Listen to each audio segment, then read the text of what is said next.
All right, Wayne, we are here chatting in the Production Online community. We're so happy to have you today. Glad to be here. So I want to know, you're based in LA, right? An LA Yep, producer.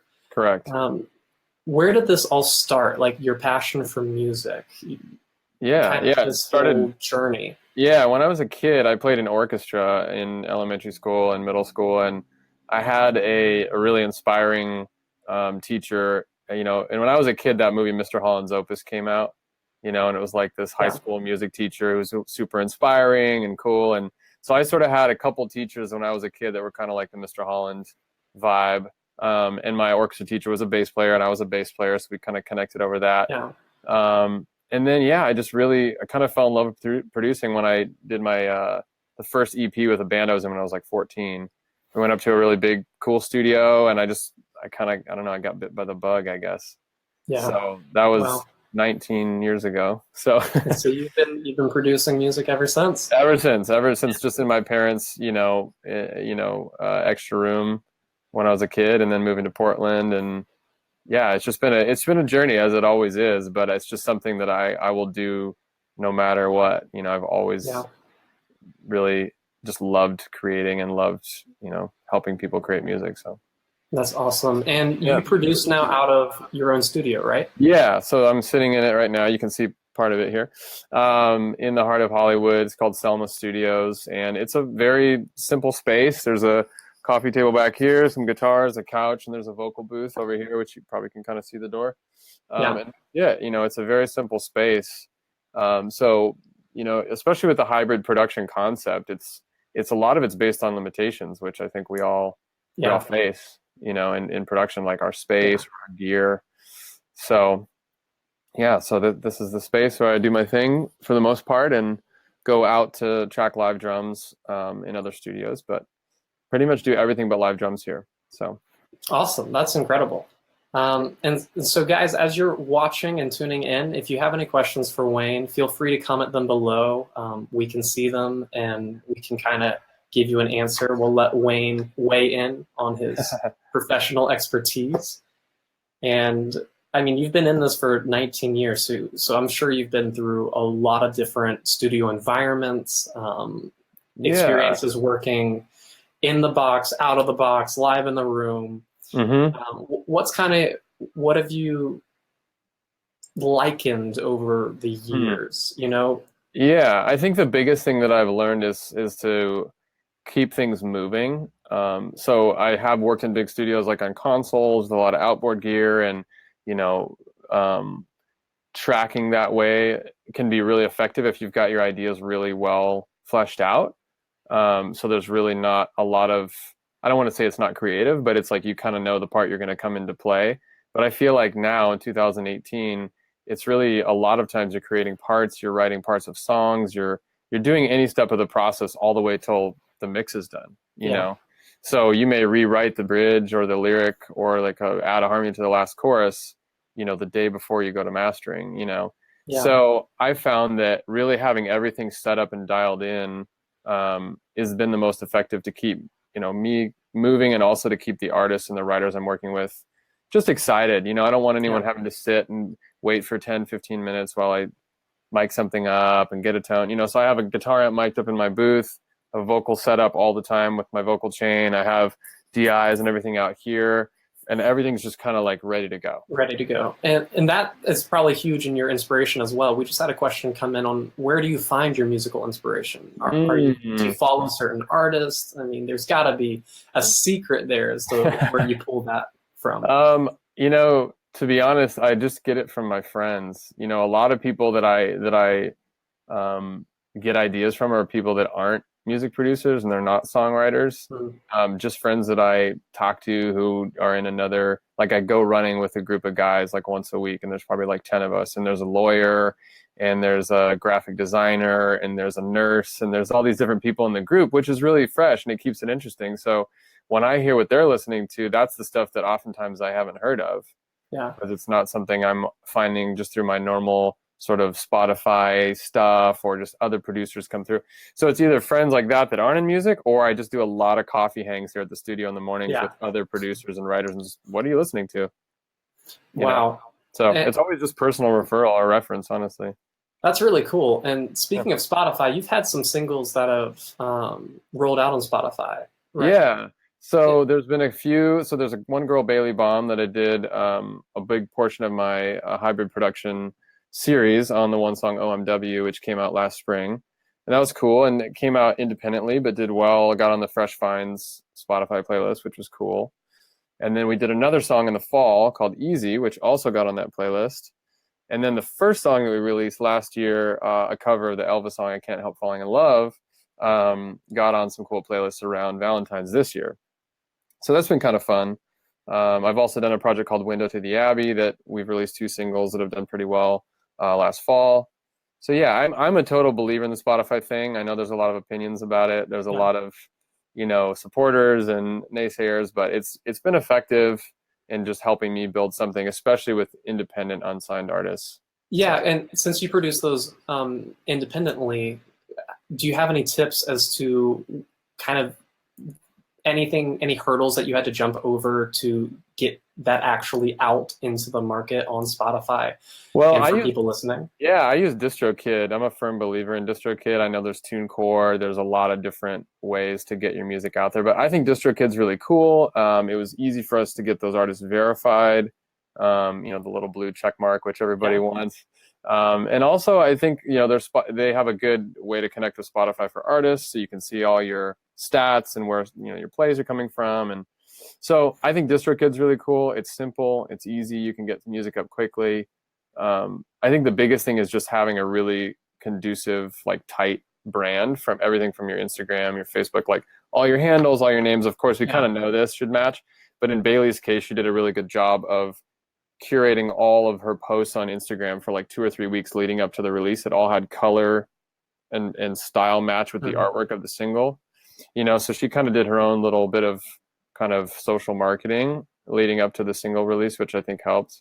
Yeah. And the big thing that a lot of people don't know is you got to get people to follow you on Spotify. So if you're an artist releasing music, you got to get follows, because you have to have 250 followers generally to get considered for a playlist. Wow. So that's a little tip, because a lot of people don't follow Spotify artists. It's kind of why? I'll just put them on my playlist, or I'll just search it. You know what I mean? Yeah. But it actually can really help get the kind of vehicle moving forward. So. No, that makes sense. Yeah. So I want us to jump into a little bit about studio production and your role as a producer and our role as a producer when we're working with artists. And we were talking a little bit before we jumped online, how important is the process to an artist? Can you speak to how you've communicated and worked with artists of different calibers because I know you've worked with people like Chance the Rapper, Katy Perry. I mean, there's all these different artists that you've gotten a chance to build relationships with. Yeah, it's really interesting, so I'll take Christina Perri for an example, who I've worked with as a musical director, and we've worked in the studio on the road doing covers and doing all kinds of various things. It's really interesting because she really is invested in the process. She's really invested in the relationship. She's really invested in kind of journeying and building something. So it's a lot of, getting food together, spending time together, talking, getting to know each other, which is great, and it's fantastic. And then on the flip side of that, and not to say that that's better or worse, but when I worked with Chance, he came in, we did a Jimmy Kimmel performance, and he flew in, the night before, came to rehearsal for an hour, just stepped in. I handed him his mic and his in-ears, and, we ran the song a few times, and I gave him notes, and he was super receptive and super connected, which was really cool. But then that was it, and then it was sound check, camera blocking, we did the thing. So it wasn't hey, everybody, what are you doing? Do you guys all want to go get dinner? Yeah. It was hey, I'm here to do a job, and I'm going to do it really well. And, so it was, we got the same result, but there was a different process to get there.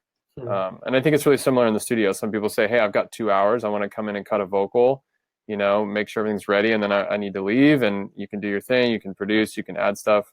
And then some people want to get in here and be here every minute, every step of the way, and know every little detail that's happening. Yeah. So I think it's really important to talk to artists And I actually have a little resource that I think is really cool, called How to Get the Most Out of Your Session. And that's on a page called nextlevelartist.com. So I have a whole bunch of stuff, a whole article I wrote about what artists should be looking for in producers, and, you know, as a producer, how to connect best with artists. So that's awesome. We'll have to link that article to everyone watching. That way we can take a look. Totally. So when you're working with these artists and you're producing with them, have you found any good ways to build trust with them along the way? Because I mean, these are people you're working with on a highly professional level. Yeah. And I'm sure there can be, you know, some decisions and feedback that have to be made that can make or break. Totally. Yeah. One thing that's been really key, and I've noticed a huge difference in results. Like if we're in the studio creating, for instance, I always want to take like the first 30 minutes at least just to talk. Yeah. Just to sit, hang out, hear what's going on in their life. You know, I start asking questions from the minute I, you know, go downstairs and open the door. It's like, hey, what have you been up to? How have you been? Because sometimes I'll work with an artist. Let's say a manager sets up a writing session for me and an artist that they manage, and it's like we want to come up with something great in that one session and have a great demo by the end of that day. And that might be 3 hours, 4 or 5 hours, maybe at most 6 or 7 hours. So there's a certain pressure that I used to feel like, well, we got to get to work. We got to find what's your start. Okay. And a lot of times this is like, they have like a start of a verse and maybe like a little idea for a hook, maybe. Yeah. You know, so it's been like, in the past, it's been like, well, we need to get to work. We got to get this going. And I've realized if I put that first, then it's hard to dig deep and get something really authentic and really connected for the artist. So if we spend 30, 45 minutes just talking, you know, I just listen and ask good questions about what's been going on in their life, what's inspiring them, what they've been up to. Then that kind of like lets all, you know, kind of everyone's guard down, and we're just connecting on a human level. And then from there, it's a lot easier to say, okay, what have you been working on, or what are you writing? And then one other thing I'll say is really, I try to ask a lot of questions about lyrics. And I haven't been a very lyric-oriented producer, I would say. Like I listen to lyrics kind of last. I kind of feel melody, whatever. But I realized, man, I really want to tap deep into the stories of what these artists are trying to say. And so I find that artists are really even more invested themselves and also more willing to take risks. And it just builds trust to sort of really understand what they're trying to say and where they're coming from. Wow, that's really cool. I love that.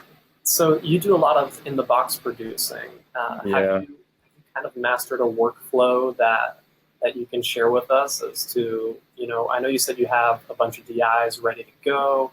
Yeah.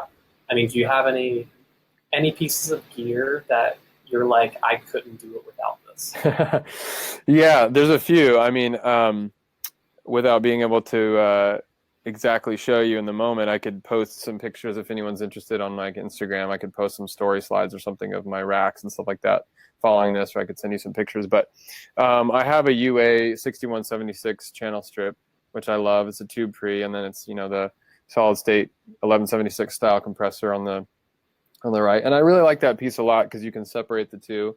So a lot of times I'll use just the pre, or I'll, you know, patch into the compressor separately. So I use that for a bass DI. I use that for, you know, mono keys DIs. And then I have, you know, a Neve 1073 kind of classic, which I use for vocals. I'll use for, you know, guitars. I have a double wide, a retro double wide tube compressor that I couldn't live without that. That's for sure one. It's like you can have like 10 dB of reduction, 15 dB, and it's just so transparent, so smooth. Wow.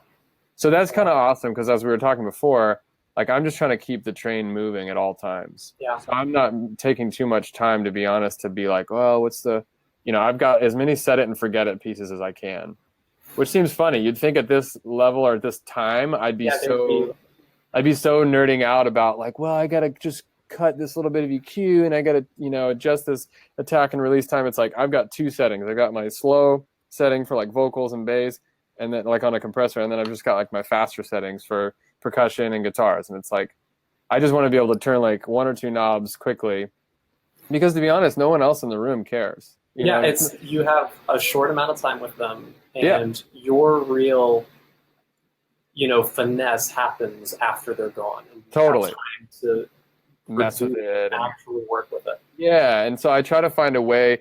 like yesterday was an interesting example. I had an artist in for the first time. She came in, she'd written the song the day before. She came in with her co-writer, and we had kind of one day to sort of make an impression. This is an artist that's like has a good number of, she's got 500,000 to 1 million streams on pretty much all her songs, which is cool. And she's independent.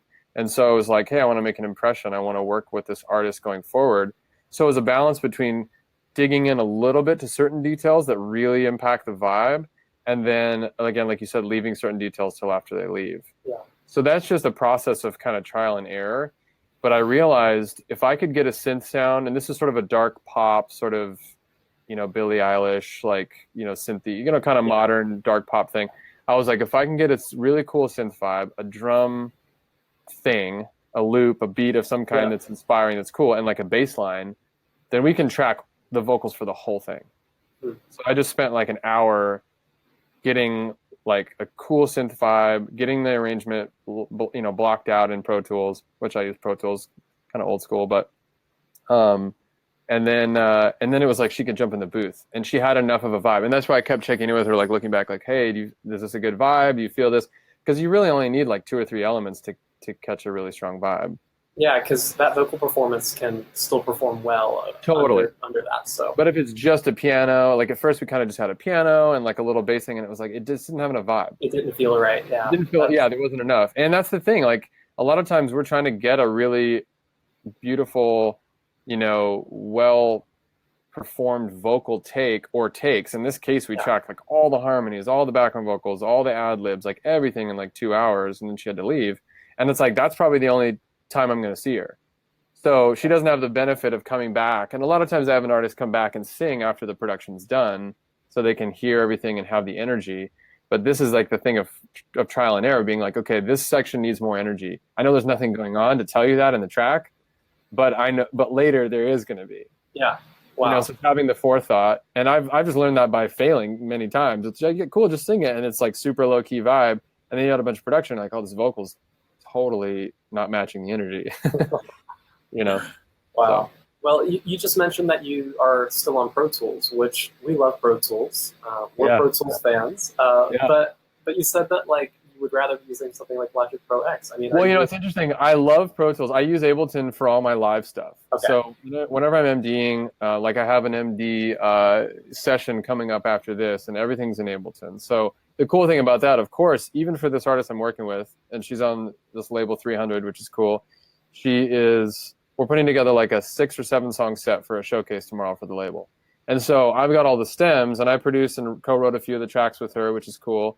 So I get to sort of wear different hats with the artist, which is fun. Yeah. And then there's several other producers on the other tracks. So I've got all the stems, but in these interesting cases, we actually need to raise the key of these songs for live because they're too low, right? So there needs to be more energy live. It's harder for her to sing the lower stuff. So in Ableton, you have the flexibility of changing the key, changing the tempo super easily. Yeah. So I love that, but I don't love producing in Ableton because it doesn't have playlists, and even Ableton 10, for whatever reason, they still didn't add playlists. And I love Ableton, but I'm like, just add some playlists. We'll all be a lot happier. So, but I actually do work on a project once a week that is in Ableton with a couple other co-writers and producers. So I work in Ableton. I have Logic X for artists and producers who bring sessions in that have started there. So if we need to print them down, or I need to print out stems or make edits or whatever. But I started Pro Tools like in 2005, so I'm once a Pro Tools user, always a Pro Tools user. Maybe I don't know. Don't hold me to it. But I just find that I'm faster. I know editing and mixing and all that stuff, and so that's really it, right? If it's Studio One, if it's whatever you're most proficient in, there's no wrong way to do it. That's it. That's how it works. And with you were just talking about when you did live, like music direction. We have a couple minutes left. Do you have any fun music directing moments that you can share with us? Any they can be fails, they can be highlights, they can be anything. Well, I'll tell you one that's kind of, I don't know if it's ironic or what it is, but the David Letterman was my bucket list TV show I wanted to play. So going back to like 2011, I think was the first time I did a TV. I did Jimmy Kimmel. I did Craig Ferguson, who's not on anymore, used to be on CBS. And I did Jay Leno when he came back to take when he kind of got the Yeah. took the show back from Conan. So that was really cool, and that helped open a lot of doors as far as like my visibility and my ability to get hired. Sort of, I don't want to say blindly, but I had like a better resume that people would just hire me off of, you know, those kinds of credits. So when I started musical directing for Christina Perri in 2013, I found out we are going to do Letterman in early 2014, and I was like super stoked. He was about to retire, so I was like, cool, I'm going to get in under the wire. So we go to play Letterman, and we're flying in or whatever, or our gear's like in our trailer or truck or somewhere where I can't play my own bass. So I'm like, hey, give me whatever bass, right? So they backline a bass, and I say, oh, I want this old bass. They give me these options, right? I pick a bass based on the model, not looking at it. I get there. It's this yellow, like banana yellow bass. And it's like a 51 precision reissue, blah, blah, blah. So I'm like, oh my gosh, are you serious? So I'm playing, and we're doing rehearsal and camera blocking, and our tour manager keeps coming up and just saying, hey, could you just move like a little bit to the left? And I'm like, sure, I'm okay. You know, he's looking at the screen, whatever. Yeah. And so we're playing, we're doing a couple runs, he comes and just move a little bit over, you know. I'm like, oh man, dang, this freaking banana bass, you know, because Before you know it, you're off stage. I mean, exactly. So if you see the performance, it's probably on my site or it's on YouTube somewhere. It's really funny because Christina's there playing her heart out and singing, and every so often this one camera shot comes and you just see this giant yellow thing like right next to her face, and I'm just like, of course, the one that I, you know, think is like, you know, my bucket list one, and it kind of ends up. It wasn't by any means a disaster. Yeah. But I'm just like, what are the chances? I don't get to play my own gear. It happens to be this banana bass. It's so funny. You know, and that's how these things go. It's like the ones that you get thrown into last minute, like the Chance the Rapper, Tinashe Snake Hips thing was like, had to be put together really quickly. And it was like everyone was flying in. They'd never played together. And we just kind of put it together. We got video. We did the whole thing. And it was like amazing. It was awesome. I think it turned out really well. And we had like very little time. And then I've got something like Letterman that I've been dreaming about for years, and I get there and the whole thing is like kind of horrible, you know. So these are just the reasons never to take yourself too seriously. Yeah. And never, you know, it's always the little things. And this is one little point that I've kind of learned is like always bring, you know, 150% in every situation, because you never know what the one's going to be. You know, you never know what the opportunity or the credit or the experience is going to be that's really going to kind of take you into another, like, you know, break through a ceiling or bring you to another level. You know, it's probably going to be the little thing that you think is little, you know, but you happen to show up and really put a lot into it that kind of breaks through, like a Bailey Bomb, like that track, you know. It's like, she doesn't have a fan base. And again, it's not millions and millions of plays, but it was cool to just make something here really low key. And she's maybe got 5,000 followers on Instagram or something, and then just release it and have it actually do something. Wow. So it's cool, you know, and so that's one thing I've learned too, is really always, and that sounds obvious, but you think the Letterman's the big thing that's going to matter, and then it ends up being working with some indie artist that no one knows one day on a Tuesday, and you write a song, you know? That's really cool. I love that perspective. Yeah. Wow. Well, Wayne, this has been super fun. I'm glad you had this time to chat. And yeah, thanks for having me. Talk through these things. We'd love to see those gear photos, by the way. Oh yeah, cool. If you can send them over, I'll post them in our Facebook group and send them out so that people can take a look at what you're using. Cool. Yeah, I'll take them and then just email them to you. Yeah, that'd be great. And also that article, I'd love for us to be able to find that article on how to be a better producer. Yeah, how to get the most out of your session. Yeah, so I think it's really beneficial for producers and for artists or writers to read. That's it's awesome. It's kind of like a checklist, a way to prepare, and hopefully it saves people time and money and confusion. Yeah. That's awesome. So yeah. Wow. Well, thanks for joining me, Wayne, and thank you guys for watching and for tuning in. If you haven't watched it yet, in our class library, Wayne taught an awesome class on hybrid production, where he walks through how to work with, in-the-box sounds and blending real instruments with, the hybrid process of digital instruments. So it's something you definitely want to check out, especially if you're, looking to produce your own stuff in the box. So super fun. Well, Wayne, this has been fun. Yeah. I hope you have an awesome rest of the day. You too. I look forward to chatting with you later. Sounds good. Sounds good. Bye.